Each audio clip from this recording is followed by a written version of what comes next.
The cold darkness of space stretched endlessly in all directions. Captain Ji-ho stood on the bridge of the ISS Meridian, his eyes fixed on the view screen showing Jupiter's massive form in the distance. For 3 months he had commanded this patrol route, circling the outer planets and watching for anything unusual. It was boring work, but someone had to do it. "Captain, I'm picking up those energy signatures again," said Hyojin from her station. She was the ship's tactical officer, young but sharp. Her fingers moved quickly across her console, trying to make sense of the readings. Ji-ho walked over to her station and looked at the data. Strange pulses of energy were coming from beyond the Kuiper Belt, far past Pluto. They had detected these signals dozens of times over the past few months, but Earth Command always dismissed their reports. According to the scientists back home, it was just cosmic noise, nothing to worry about. "Log it and send another report," Ji-ho said with a sigh. "Maybe someday they'll actually listen to us." Down in the engineering section, Dongwu was checking the ship's reactor systems. The Meridian was humanity's first real deep space military vessel, equipped with the newest technology Earth could build. Dongwu took pride in keeping everything running perfectly. He wiped some grease from his hands and checked the readings one more time. Everything looked good. Meanwhile, far away from Earth, a meeting was taking place. The Galactic Council chamber was a massive space station orbiting a dying star. Representatives from hundreds of alien species gathered there to discuss important matters. Today they were talking about Earth.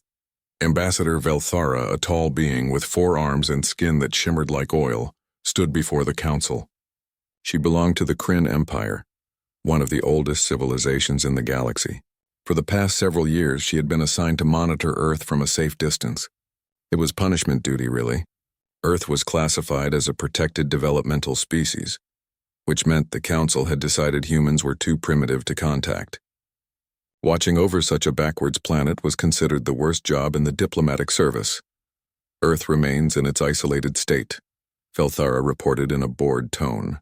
The humans have achieved basic space travel within their own solar system, but nothing more. They still fight among themselves over resources and territory. I recommend we continue the quarantine for at least another 500 cycles. The council members nodded in agreement. Earth was not their concern. There were more important matters to discuss. Then the chamber's alarm system activated. A military commander named Thexlon, whose species resembled a giant insect, rushed into the chamber. His 3 eyes were wide with fear. "The void swarm has changed course," he announced. The chamber fell silent. Every species in the galaxy knew about the void swarm. They were a hive-mind entity that traveled through space, consuming everything in their path. They dissolved planets, harvested all living matter, and left nothing behind but dead rocks. 17 civilizations had been completely destroyed by the swarm over the past 1,000 years. "Where are they headed?"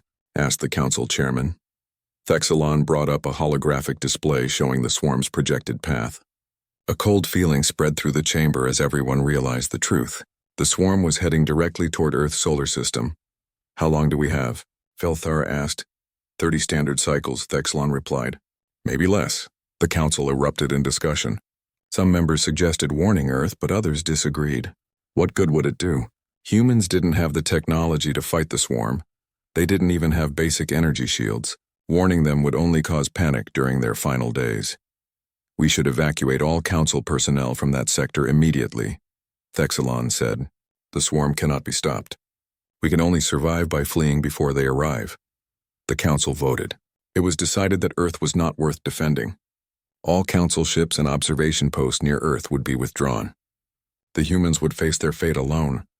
"Should we at least tell them what's coming?" a junior council member asked.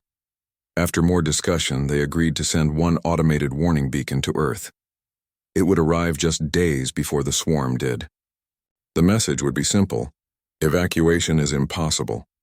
Accept your end with dignity. Back on Earth, Dr. Nari worked late in her laboratory deep beneath the mountains of South Korea.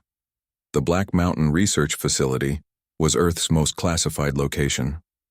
Only a handful of people knew it existed. Nari was the director of a special project that had been running for 38 years. In 2087, a strange object had crashed in the ocean near Korea. The military recovered it before anyone else knew it was there. It wasn't like anything humans had ever seen. The object was clearly built by an advanced alien civilization. but it didn't match any design principles Earth scientists understood. For decades, teams of researchers had studied the object, trying to unlock its secrets. Slowly, piece by piece, they had learned to replicate some of the technology. They had created gravity well generators that could bend space itself. They had built plasma core reactors that produced more energy than anything Earth had previously known. Most importantly, they had discovered something called quantum entanglement weapons, though they didn't fully understand how they worked. Nari looked at her latest test results. The numbers were incredible. The technology they were developing didn't just match what they imagined alien civilizations might have. It was completely different, operating on principles that seemed to break the known laws of physics. Dr. Nari, called her assistant from across the lab, "We've successfully completed the test. The quantum field remained stable for over 10 minutes. Nari smiled. It was progress, real progress. But she wondered if anyone in Earth's government truly understood what they had created. World leaders knew about the Black Mountain Project, but they thought it was just experimental weapons research. They didn't know that humanity had essentially reverse-engineered technology from an alien probe. They didn't know that Earth might not be as helpless as everyone assumed. That night, Captain Ji-ho was sleeping in his quarters when the ship's alarm woke him. He rushed to the bridge in his uniform, still half asleep. "Captain, you need to see this," Hee-jin said urgently. Her face was pale. On the view screen, they could see something emerging at the edge of the solar system. The sensors were going crazy. Thousands of objects had just appeared, each one massive, each one moving with clear purpose. "What am I looking at?" Ji-ho asked. Before Hee-jin could answer, another signal came through. It was the automated beacon from the Galactic Council. The message began playing across every communication system on the Meridian. The translation was crude, but the meaning was clear. An enemy called the Void Swarm was coming to destroy Earth. The Council had decided humanity was not worth saving. Evacuation was impossible. Earth had approximately 72 hours before the swarm arrived in force. Ji-ho felt his blood run cold as he read the message. He looked at his crew, seeing the same fear reflected in their faces. "Send an emergency transmission to Earth Command," he ordered. "Tell them everything, and get this ship ready for combat. If we only have 3 days, then we'd better not waste a single minute." As the Meridian turned toward Earth, racing to deliver the warning, Ji-ho couldn't shake a terrible thought. Humanity was about to face extinction, and nobody in the galaxy thought they had even the smallest chance of survival. The question was simple: would humanity accept its fate quietly, or would it fight to the very end? Captain Ji-ho made the decision to intercept the Council's warning beacon before it reached Earth. There was no point in causing a planet-wide panic until they understood what they were facing. The Meridian changed course, moving to catch the automated message before it could broadcast to Earth's communication networks. Hye-jin worked at her station, her fingers moving fast across the controls. She was trying to decrypt the additional data attached to the Council's message. After 20 minutes of work, she finally broke through the encryption. "Captain, I've got more information about this Void Swarm," she said quietly. "You should see this." Ji-ho came to her station and read the data. His face grew grim. The files contained detailed records of the swarm's previous attacks. They showed how the swarm dissolved planetary shields like they were made of paper. They showed how entire civilizations were harvested, their populations consumed and converted into more swarm bioships. Most disturbing was one simple fact: the Void Swarm had never been defeated. Every species that fought them had died. "How many ships are we talking about?" Ji-ho asked. Hye-jin pulled up the scout reports. "The advanced fleet has approximately 4,000 warships. The main fleet behind them numbers in the hundreds of thousands." Ji-ho felt sick. Earth had maybe 200 military vessels that could fight in space. Even if every ship performed perfectly, the numbers were impossible. "Send everything to Earth Command," he ordered. "They need to know what's coming." Back on Earth, Admiral Kyung-soo received the transmission in the middle of the night. He immediately called an emergency meeting of Earth's Unified Military Command. Within 2 hours, representatives from every nation were gathering in the command center beneath Geneva. The room fell silent as they watched the data from the Meridian. They saw the swarm's capabilities, the records of destroyed civilizations, the estimated time until impact. When the presentation ended, nobody spoke for a long moment. "Can we evacuate?" asked a representative from the European Union.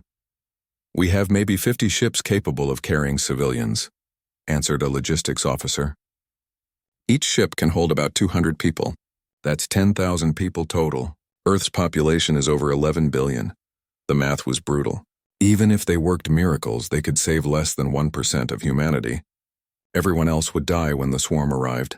Then we fight, Admiral Kyung-soo said firmly. We gather every ship, every weapon, every resource we have. Maybe we can't win, but we won't go quietly into the dark. Around the room, heads nodded in agreement. If humanity was going to die, they would die fighting. There's one more thing, Kyung-soo said. He pressed a button on his console. I'm bringing in Dr. Nari from the Black Mountain Project. Some of you know about her work. Most of you don't. What I'm about to show you is classified at the highest level. 30 minutes later, Dr. Nari arrived at the command center by special transport. She was a small woman with tired eyes wearing a simple lab coat. She carried a secure datapad with her. Show them, Admiral Kyung-soo said. Nari connected her datapad to the main display. Files appeared on the screen, showing technical diagrams and test results that most people in the room couldn't understand. In 2087, we recovered an alien probe that crashed near Korea, Nari began. For the past 38 years, my team has been studying it and replicating its technology. We've kept this secret because we didn't fully understand what we were creating. She brought up a video showing a test firing of a strange weapon. The projectile moved through space and struck a target asteroid. Instead of exploding normally, the asteroid simply vanished, converting into a burst of energy. This is a quantum entanglement weapon, Nari explained. When the projectile hits a target, it doesn't just destroy it. It unravels the molecular bonds at the quantum level. The target ceases to exist as matter. She showed more files. Gravity well generators that could fold space, making ships impossible to target. Plasma core reactors that produced incredible amounts of power. Advanced materials that were stronger than anything Earth had previously developed. The technology from the probe operates on completely different principles than anything we knew, Nari continued. We don't fully understand it yet, but we've successfully replicated many systems. The question is whether we can deploy them in time. Admiral Kyung-soo stood up. How long to retrofit our ships with this technology? The weapons are ready now, Nari said. We've been building them for years, waiting for authorization to deploy. The gravity displacement systems will take longer, maybe 70 hours of work per ship. We have 72 hours until the swarm arrives, Kyung-soo said. Get started immediately. Retrofit as many ships as possible. Every weapon you have, I want it loaded and ready. As engineers began rushing to implement the new technology, a junior officer named Soo-jin was reviewing the data from the alien probe. She was good with computers and had been assigned to help analyze the probe's database. Most of the information was technical specifications, but Soo-jin found something else buried in the files. Dr. Nari, Soo-jin called out. I found something strange. There are star maps in here, showing different regions of the galaxy. But look at this. She brought up a map showing Earth's location. Next to Earth's star system was a symbol that the translation program couldn't decode properly. The closest translation was resurrection seed. What does that mean? Soo-jin asked. Nari stared at the symbol, feeling a chill run down her spine. I don't know. But Earth is marked as something special. This probe didn't crash here by accident. There was no time to investigate further.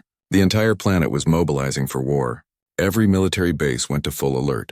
Ships that had been docked for repairs were rushed back into service. Weapons that had only existed in testing facilities were loaded onto combat vessels. Dongwoo worked around the clock in the Meridian's engineering section. Teams from Earth had come aboard with new equipment, installing the plasma core reactors and gravity displacement systems. The work was exhausting, but Dongwoo pushed himself and his crew to move faster. How's it looking? Captain Jiho asked, coming down to engineering. We'll be ready, Dongwoo promised.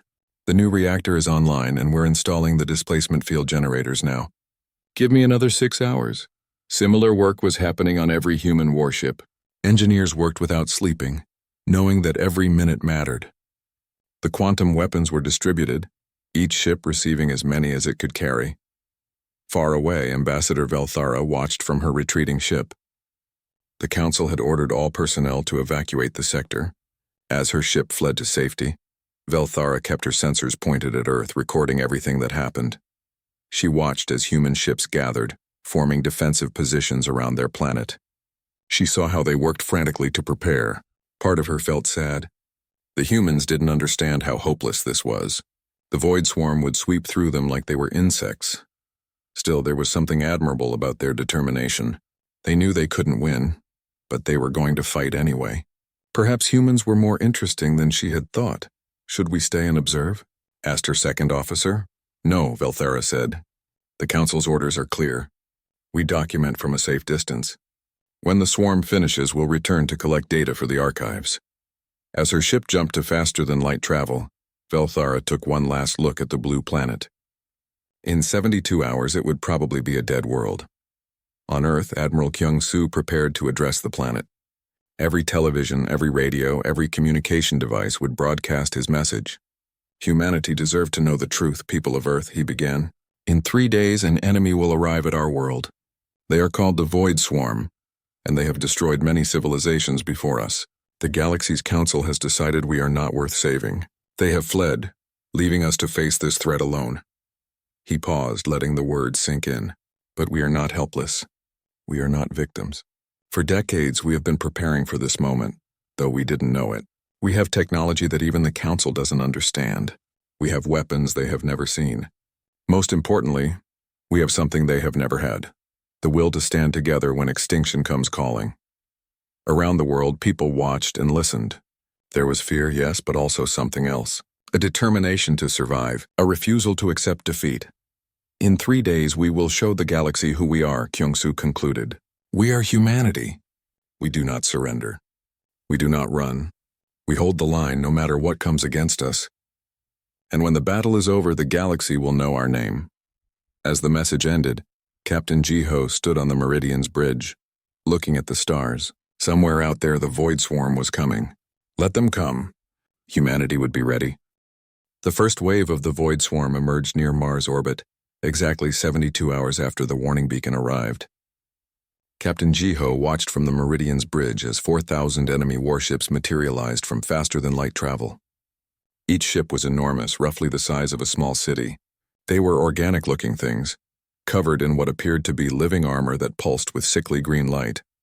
All ships, battle stations, Ji-ho commanded into the fleet channel. Around him, 200 human vessels moved into formation.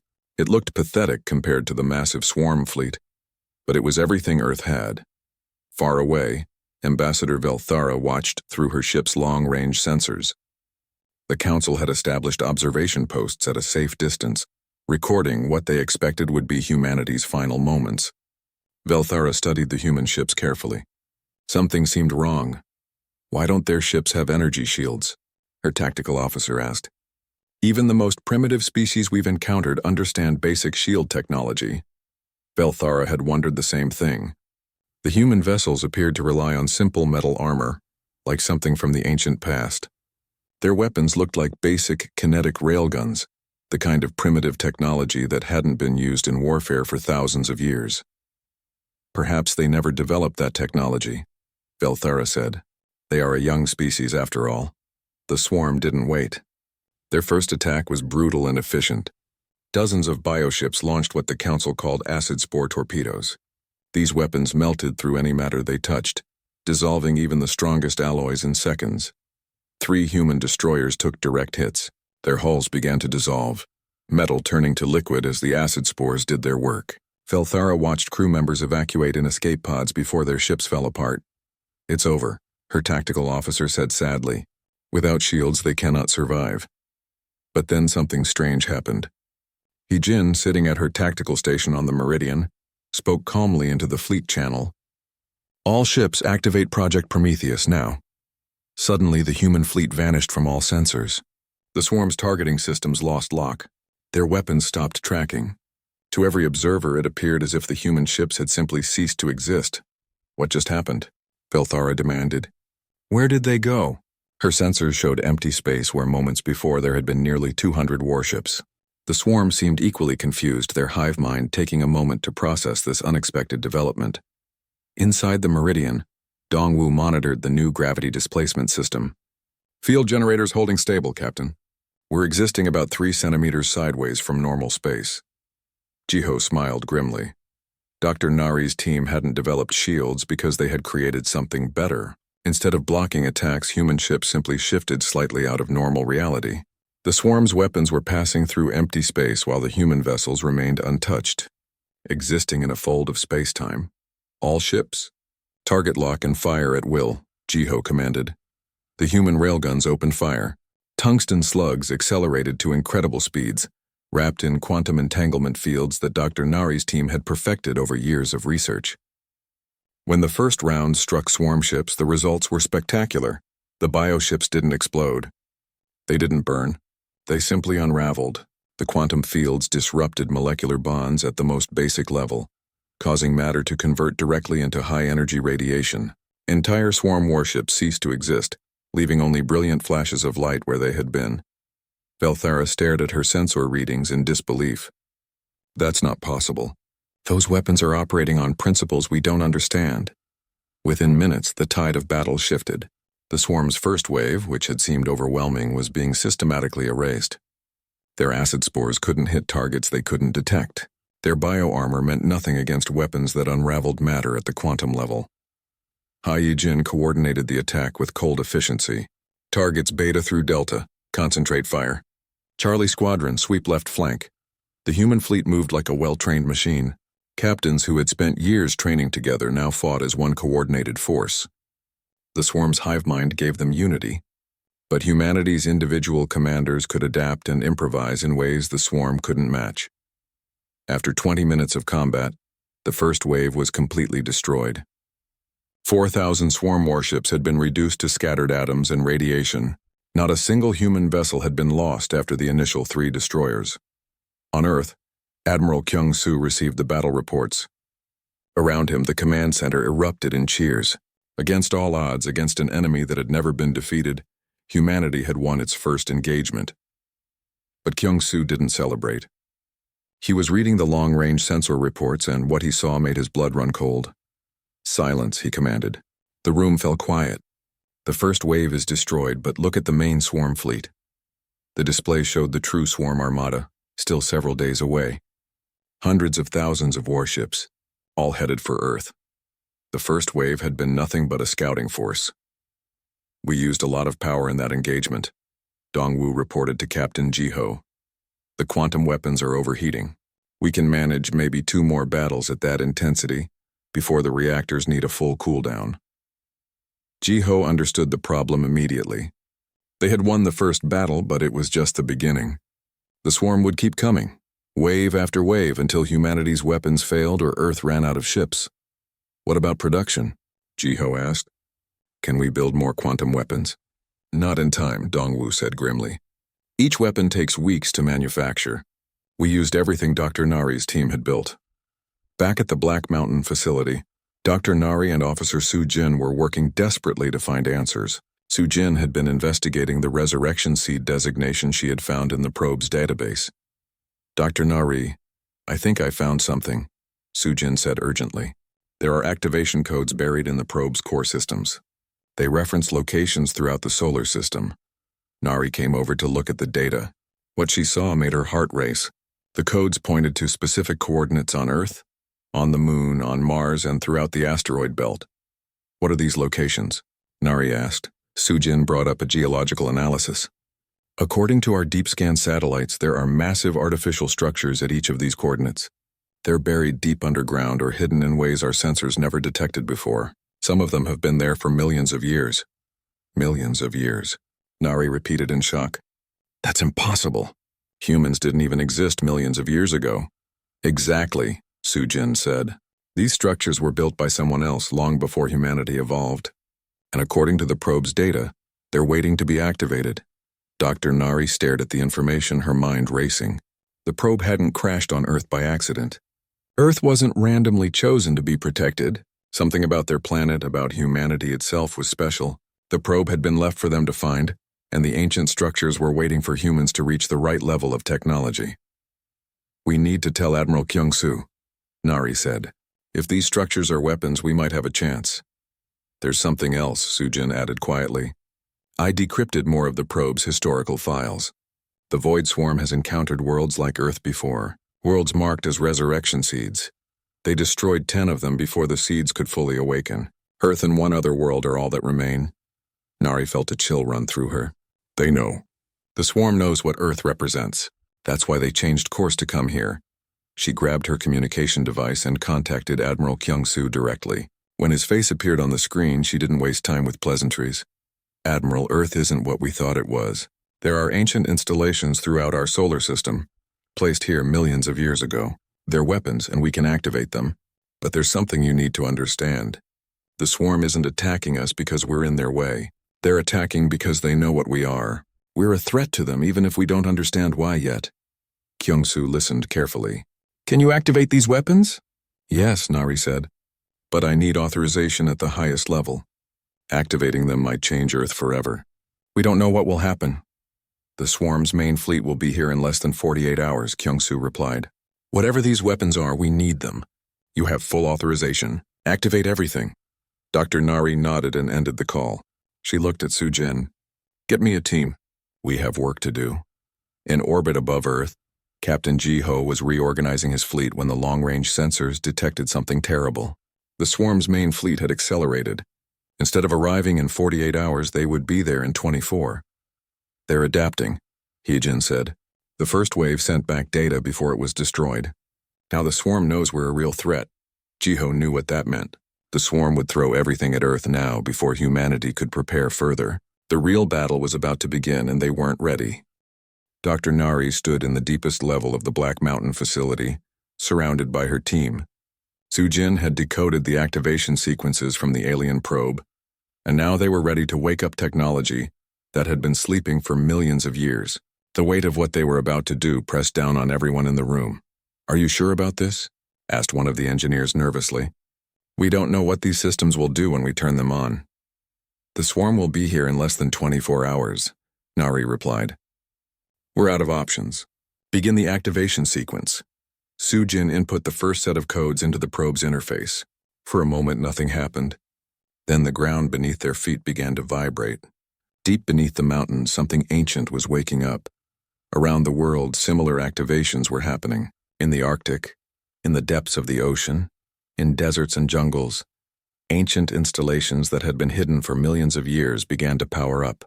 Satellites detected massive energy readings coming from deep within Earth's crust. What is happening?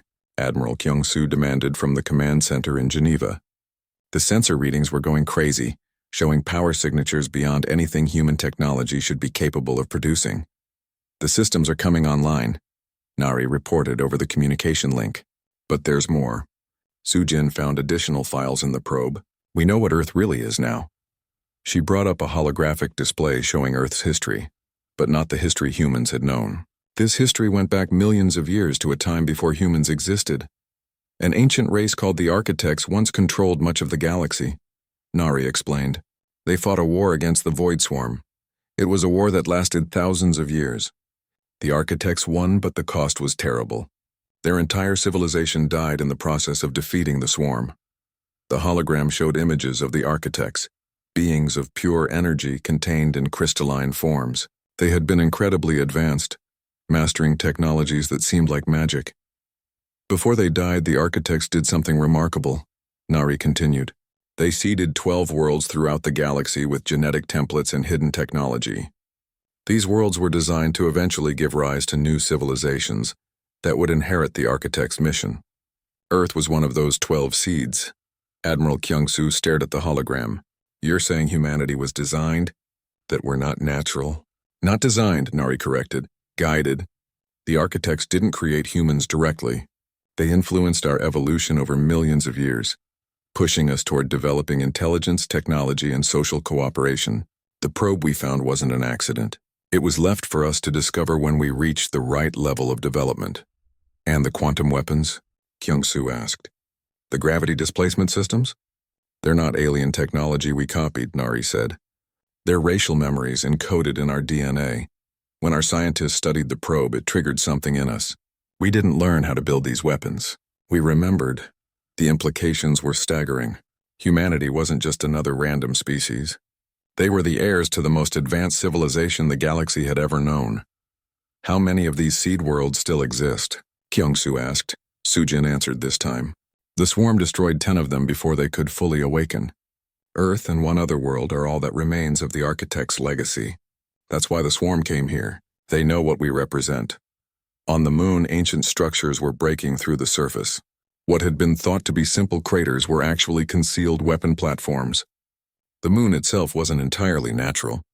Parts of it had been built, constructed by the architects as a defensive installation. On Mars, the planet's surface began to crack along geometric patterns. Massive generators rose from beneath the red soil, each one humming with power that defied physics. The asteroid belt started to move, individual rocks shifting positions according to some ancient programming. Back in space, Captain Ji-ho watched as his sensors detected the changes throughout the solar system. "What is happening?" he asked in amazement. "The solar system is transforming itself into a weapon," Dongwu said, reading the energy signatures. "Jupiter's core is activating. The gas giant is becoming some kind of power source. This is incredible." The swarm's main fleet arrived earlier than expected. Hundreds of thousands of bioships emerged from faster-than-light travel, filling the space around Earth's solar system. They were ready for the human fleet this time, prepared for the quantum weapons and the gravity displacement fields. The human fleet moved to intercept, but Ji-ho knew they couldn't win this fight with conventional tactics. There were simply too many enemy ships. For every swarm vessel they destroyed, 10 more would take its place. "All human ships fall back to Earth orbit," Admiral Kyung-soo commanded. "Form a defensive perimeter around the planet. Dr. Nari, are the ancient systems ready?" "Almost," Nari replied from the Black Mountain facility. "We need 30 more minutes." "We don't have 30 minutes, Ji-ho said, watching as the swarm fleet advanced. "They'll be in weapons range in 5 minutes. The second battle began with devastating fury. The swarm had learned from the first engagement. They spread out, using erratic flight patterns that made targeting difficult. Their weapons fire was coordinated through their hive mind, allowing them to concentrate overwhelming force on single targets. The first human cruiser exploded under the combined fire of 50 swarm ships. Then a second cruiser died and a third. The quantum weapons were still effective, erasing swarm vessels with each hit. But there were too many targets. Hai Jin coordinated the defense desperately. "Focus fire on the command ships. If we can disrupt their hive mind coordination, we can buy time." But the swarm kept coming. They accepted losses that would break any normal military force because individual ships meant nothing to the hive mind. Only the collective mattered. Dongwu pushed the Meridian's reactor beyond safe limits, trying to maintain the gravity displacement field while also powering the weapons. "Captain, we can't keep this up. The reactor is going to overload." Earth's orbital defense grid crumbled under the assault. Stations that had guarded humanity for decades were destroyed in minutes. The swarm was breaking through, getting closer to Earth itself. On the planet's surface, people looked up at the sky and saw the flashes of battle. They knew their defenders were dying up there, fighting to buy time for some last desperate plan. In the command center, Admiral Kyung-soo watched his fleet being destroyed. They had fought bravely, performed beyond all expectations, but it wasn't enough. He opened a channel to Dr. Nari. "We're out of time," he said simply. "Whatever you're going to do, do it now." Nari looked at Soo-jin. The young officer nodded. They had finished inputting all the activation codes. Now it was time to see if the architect's legacy would save their descendants. "Activating all systems," Nari announced. "Everyone hold on." She pressed the final command. The effect was immediate and overwhelming. The installations buried in Earth's crust activated simultaneously, sending pulses of energy throughout the planet. The moon's weapon platforms came online, revealing technology that had been hidden for millions of years. Mars split open, massive quantum cascade generators emerging from beneath its surface. The asteroid belt rearranged itself into a precise geometric pattern, creating a gravity web that stretched across the solar system. Jupiter's core ignited with power that dwarfed even Earth's sun. The gas giant transformed into a massive energy source, feeding power to all the other ancient systems. The entire solar system was changing, becoming something it had always been meant to be. Not just a collection of planets and rocks, but a weapon. A weapon designed by the architects to fight the void swarm. From Earth's surface, Dr. Nari activated a communication system that broadcast on frequencies the entire galaxy could hear. Her voice carried the weight of humanity's determination and the legacy of the architects. "This is humanity speaking," she said. "The architects left us this gift, this responsibility. We are their heirs, the guardians they created to stand against the darkness, and we will not fail them. We will not fail ourselves. This is our birthright and we claim it now. The swarm fleet, massive and seemingly unstoppable, found themselves trapped. The gravity web from the asteroid belt locked onto their ships, preventing faster-than-light escape. The ancient weapons didn't just destroy matter, they reshaped reality itself. Swarm ships began to collapse under gravitational forces that shouldn't exist. Their hive mind network was severed by dimensional fractures that cut through space like knives. The entity that had consumed 17 civilizations was being torn apart by technology it couldn't comprehend or resist. Captain Jiho watched from the Meridian's bridge as the tide of battle completely reversed. "I don't believe what I'm seeing," he whispered. "Believe it," Yijin said with a smile. "We're witnessing the birth of something new. Humanity isn't just surviving, we're becoming what we were always meant to be." The battle lasted 6 hours, but the outcome was never in doubt once the ancient systems activated. The Void Swarm, which had destroyed 17 civilizations over thousands of years, was completely annihilated. Hundreds of thousands of bioships were reduced to quantum particles and scattered radiation. The hive mind that had terrorized the galaxy fell silent. Its collective consciousness shattered beyond repair. Captain Jiho stood on the Meridian's bridge, looking at the empty space where moments before there had been an endless enemy fleet. The human ships that survived hung in orbit, damaged but victorious. They had lost 40 vessels and nearly 3,000 crew members, but they had saved Earth. More importantly, they had proven that humanity was capable of standing against the galaxy's worst nightmare. "Captain, I'm detecting multiple faster-than-light signatures," Hyojin reported. "Ships are approaching from several different directions." Jiho tensed, wondering if this was a second swarm fleet. But the signatures were different. These were council ships, vessels from dozens of different alien species. They had come to observe Earth's destruction, expecting to find nothing but a dead world. Instead, they found a planet glowing with power signatures they couldn't understand. Ambassador Velthara was among the first to arrive. Her ship approached slowly, cautiously. Through her view screen, she could see the changes in Earth's solar system. The moon was no longer just a natural satellite, but clearly an artificial weapons platform. Mars had been transformed, its surface now showing geometric patterns of incredible precision. The asteroid belt had arranged itself into a structure that her scientists said shouldn't be physically possible. "Request permission to approach Earth," Velthara transmitted, not sure if anyone would answer. To her surprise, the response came immediately. "Permission granted, Ambassador.